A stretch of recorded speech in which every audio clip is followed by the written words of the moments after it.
Annmarie, good to check in with you. We know it's later there. There's been a lot going on. I want to start with President Trump, listening to him this morning in the press conference, lauding his relationship with the host of those meetings. We're talking about President Erdogan of Turkey. Not a surprise. I guess what's more important, I think about, is the U.S. relationship with its other NATO allies, or its NATO allies. What's been the mood? What have you been able to read into that? Well, it hasn't been a great look for the other allies when the President of the United States recently said before this summit, Carol, that he was only going because of Erdogan. And then in that meeting with Erdogan, at the top of that bilateral meeting, he pretty much gave the green light for his intent to try to come to some form of agreement, which would have to go through Congress, to get Turkey on the F-35 air defense system. Of course, they aren't on that system because years ago they bought the S-400s from Russia.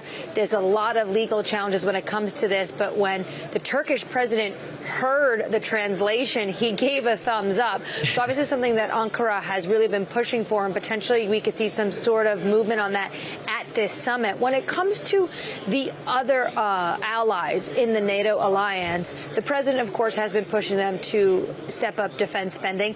That was the key theme of last year as they tried to reach 5% of their GDP. And on the sidelines, we're seeing $50 billion worth of deals. I think it's interesting for some of the deals.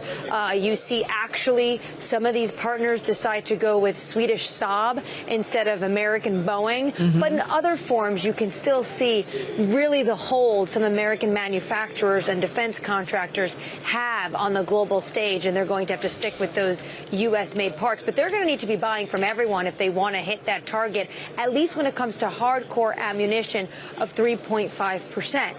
When it comes to really the more tenuous topics being discussed between the NATO alliance within the United States in that context with the transatlantic alliance, it's going to be things like, obviously, Russia's invasion of Ukraine. There's a lot of countries here imploring the U.S. to do more when it comes to Patriot missiles. I spoke to the Finnish president, Alexander Stubb, who said it would be a welcome development if maybe there was a licensing agreement and they could produce those missiles inside that defense system, inside Ukraine.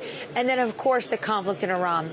The president does not feel like the European allies have had their back for a critical international waterway that arguably Europe relies more heavily on. So those are going to be potentially two of the hot button issues when it comes to the topics discussed here at the forum.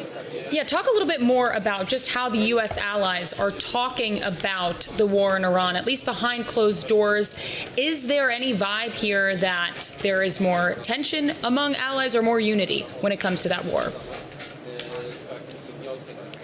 Well, I think it depends which ally you're talking about. When it comes to a country like Turkey, there has been a lot of discussion with the United States, and also a little bit of a fine line the U.S. is walking, because the Israeli prime minister definitely does not want to see Erdogan get F-35s and does not want to see a closer relationship between the United States and Turkey. Right. When it comes to the Europeans, it's really country-by-country basis.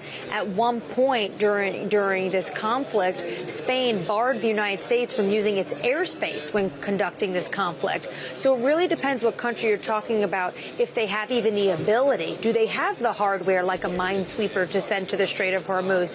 Or is it also just, do they have the political will to do so?